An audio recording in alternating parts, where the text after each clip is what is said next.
Hi friends, இந்த வீடியோவில் வந்து நம்ம என்ன பார்க்க போகிறோம் அப்படின்னு கேட்டிங்கன்னா, இப்போ வந்து நம்மளோட கேபிஐ பாலாவோட காந்தி கண்ணாடி திரைப்படம் ரிலீஸ் ஆகி கிட்டத்தட்ட 4 நாட்கள் முடிஞ்சிருக்கு. ஸோ 4 நாட்கள் முடியல திரைப்படம் வந்து எத்தனை கோடி வசூல் செஞ்சிருக்கு, அந்த ஒரு விவரத்தை பற்றி அந்த வீடியோ டீட்டெயிலாக பேச போகிறோம்.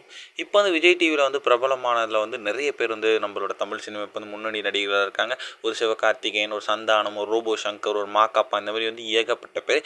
அந்த ஒரு லிஸ்ட்டில் வந்து இப்போ வந்து நடிகர் பாலாவும் வந்து சேர்ந்திருக்காங்க. ஸோ மெயினாக வந்து கேபிஐயில் அறிமுகமாகி குக்குத் கோமாளி மூலமாக வந்து நல்ல ஒரு வரவேற்பு பெற்ற கேபி பாலா வந்து இப்போ வந்து நம்மளோட ஸோ நிறைய திரைப்படங்களை சின்ன சின்ன கதாபாத்திரங்கள் வந்து பண்ணியிருந்தாங்க. ஆனால் எல்லாமே காமெடி கதாபாத்திரமாக பண்ணிட்டு இப்போ வந்து செம்மையான ஒரு ட்ராமா ஃபிலிமில் வந்து நடிச்சிருக்காங்க. ஸோ அந்த ஒரு திரைப்படம் தான் காந்தி கண்ணாடி. அண்ட் முதல் திரைப்படமே செம்ம பெரிய ஒரு வெற்றிகரமான ஒரு திரைப்படமாக அமைஞ்சிருக்கிறது வந்து அவருக்கு வந்து ரொம்ப பெரிய ஒரு ப்ளஸ் அப்படின்னு சொல்லலாம்.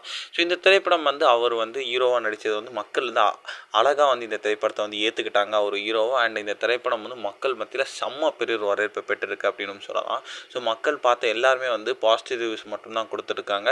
ஸோ இப்போதைக்கு வந்து கடந்த 2 நாட்களாக ஸ்க்ரீன்ஸும் வந்து திரைப்படத்துக்கு அதிகரிச்சிருக்கு அப்படின்ட்டு வந்து நியூஸ் கிடச்சிட்ருக்கு. அண்ட் திரைப்படத்துக்கு கிடைக்க வேண்டிய ஆதரவும் வந்து சூப்பராகவே கிடச்சிட்ருக்கு அப்படின்ட்டு சொல்லப்படுது. அண்ட் இப்போதைக்கு 4 நாட்கள் முடியல 1.4 கோடி வரைக்கும் வந்து வசூல் செஞ்சுருக்கு நம்மளோட காந்தி கண்ணாடி திரைப்படம். இது வந்து ஒரு அறிமுக ஹீரோக்கு நல்ல ஒரு வசூல் அப்படின்னு சொல்லலாம். ஸோ கண்டிப்பாக வந்து இன்னும் போகும் நாட்களில் எத்தனை கோடி வசூல் செய்யுது அப்படின்னு வெயிட் பண்ணி தான் பார்க்கணும்.